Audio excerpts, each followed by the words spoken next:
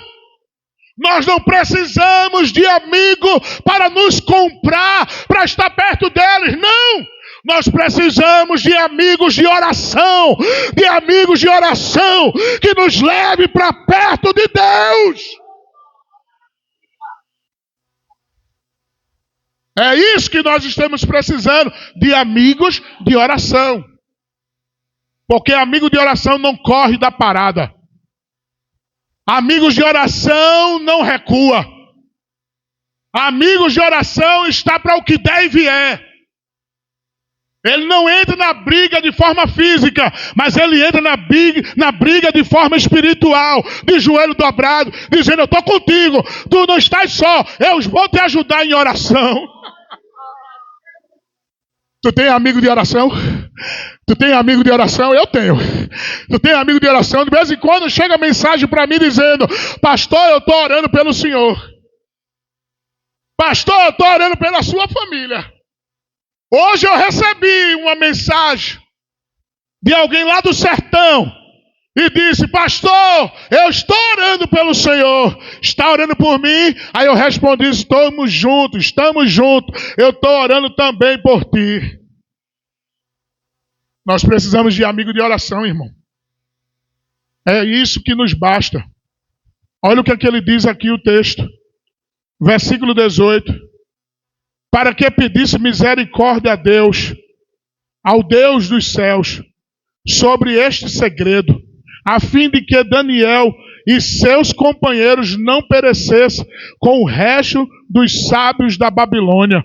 Versículo 19, olha o que é que diz. Então foi revelado o segredo a Daniel numa visão de noite. Você crê que Deus vai te revelar? Você crê que Deus vai te revelar através da oração? Desce pela madrugada. Desce a casa do oleiro. Desce, Deus quer te mostrar algo. Desce, Deus quer te revelar algo. Desce, Deus quer falar contigo na oração. Desce com muita pressa.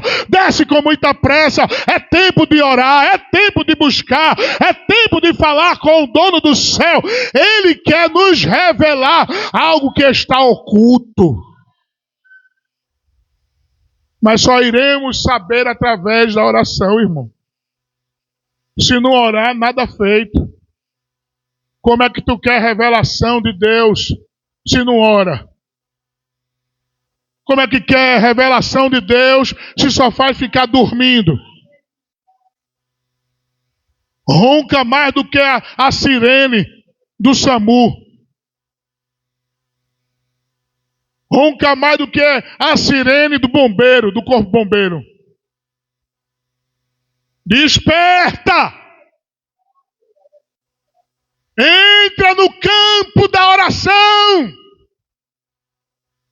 Elias subiu aquele morro, chamou o moço dele e disse: sobe lá e olha lá na banda do mar, vai lá.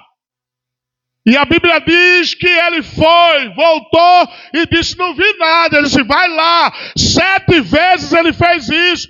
Enquanto nas 7 vezes ele estava fazendo isso, diz a Bíblia que na 7ª vez ele vê agora uma nuvem como a mão de um homem e veio para Elias e disse: Elias, sim, diga meu filho, diga.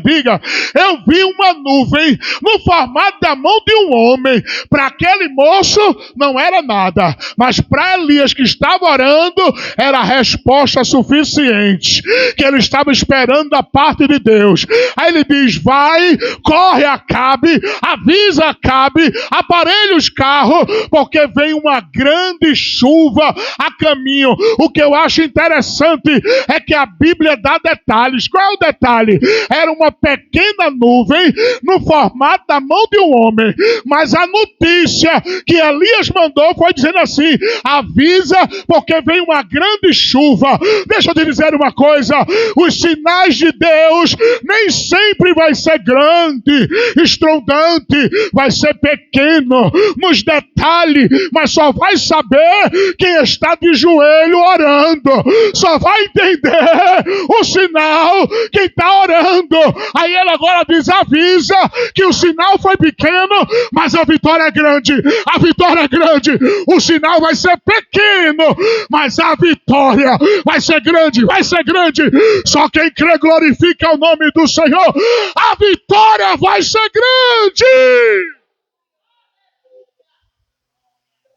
Deus vai dar grandes vitórias através da oração.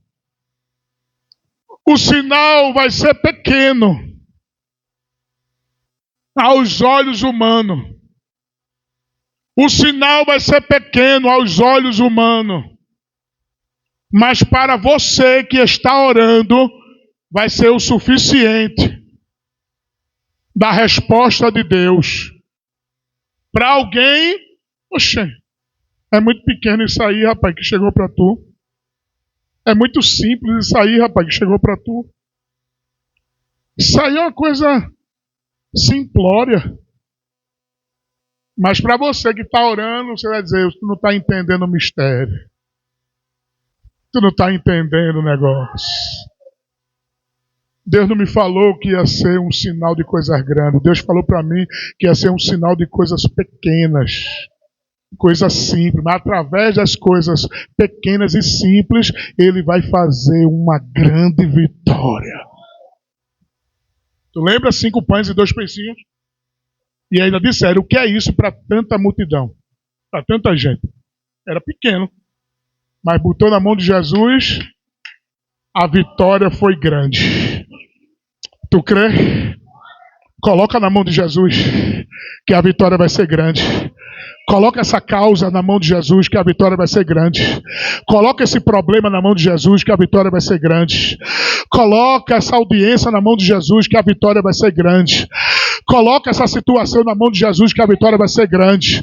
Coloca essa enfermidade na mão de Jesus, que a vitória vai ser grande. Como? Através da oração. Como se aproximar de Jesus no meio da tempestade? Através da humilhação. Deus não abençoa aqueles que não são humildes, irmãos. Deus não abençoa aqueles que não são humildes.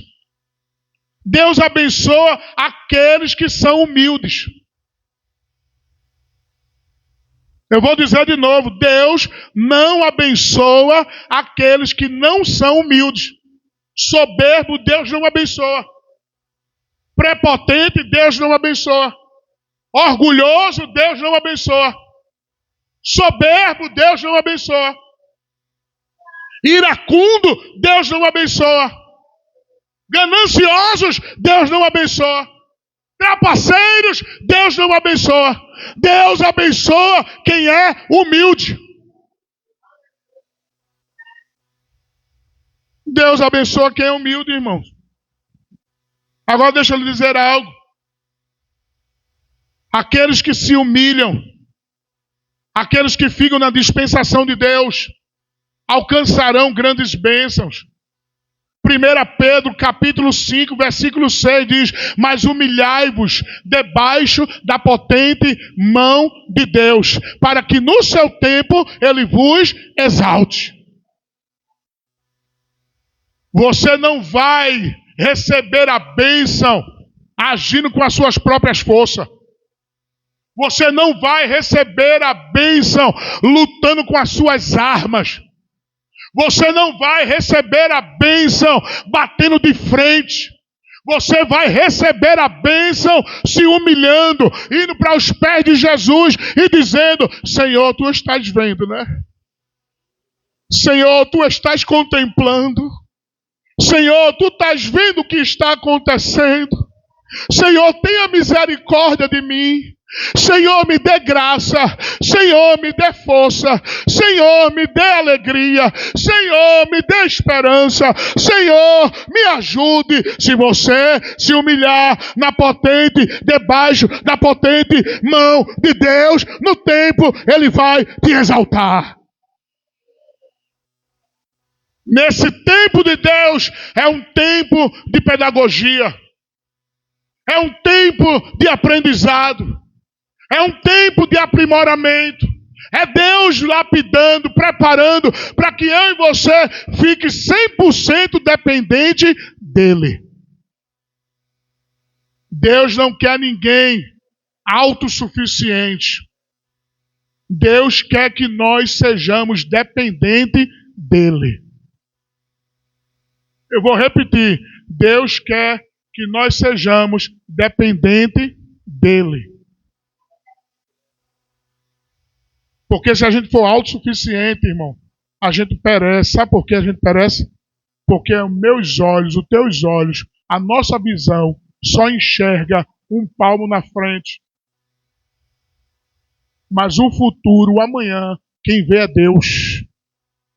Então, se eu for autossuficiente, eu só vou conseguir fazer o que está no presente. Mas se eu for dependente de Deus, Ele vai fazer por mim o amanhã.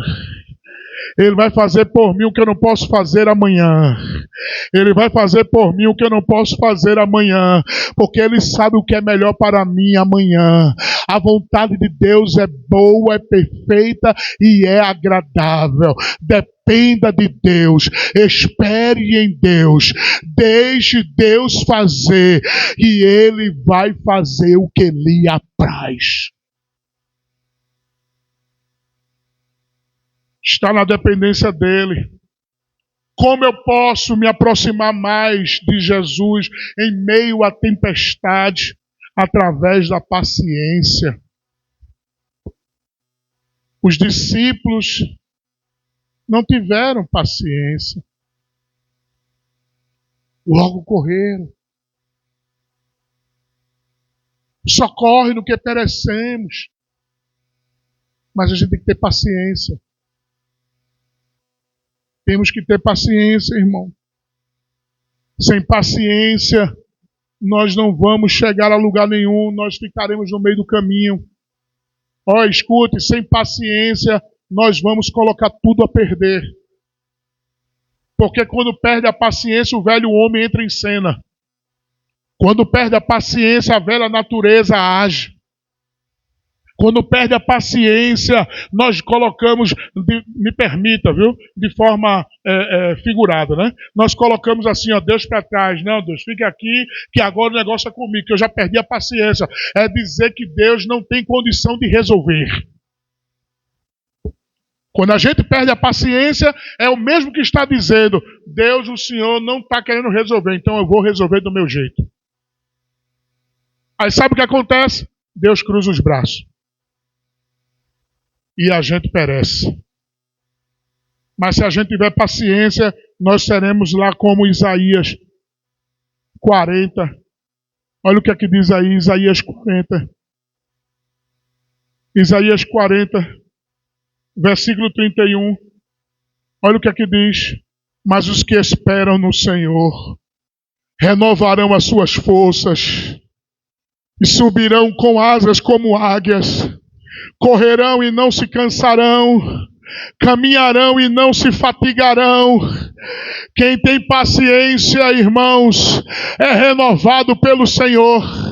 Quem tem paciência, irmãos, recebe asas como águia para voar sobre o problema e ficar submerso ao problema, emergindo ao problema. Quem espera no Senhor, irmãos, ele corre e não se cansa, ele caminha e não se fatiga. A vida é frenética, a vida é uma correria, a vida é exaustiva, mas se nós estivermos esperando no Senhor, ele nos dá força para a gente suportar a vida exaustiva do dia a dia e aguardar pacientemente, de cabeça erguida, alegre, o tempo da vitória. Está esperando em Deus, está esperando nele, está tendo paciência. Se você está tendo paciência no Senhor, ele vai te honrar. Ele vai te honrar. O segredo é esperar com paciência. O segredo não está para os que correm, irmãos, mas sim para os que têm paciência em Deus. Não corra sem Jesus. Caminhe com Jesus. Confie nele. E você vai ver o que Deus vai fazer. Deus, irmãos, dá experiência a quem exerce a paciência. Eu vou dizer de novo, Deus dá experiência a quem exerce a paciência. A paciência nos faz adquirir experiência. Quem é paciente em Deus, irmão, vai aprendendo, vai tendo experiência. O que fazia não vai fazer mais.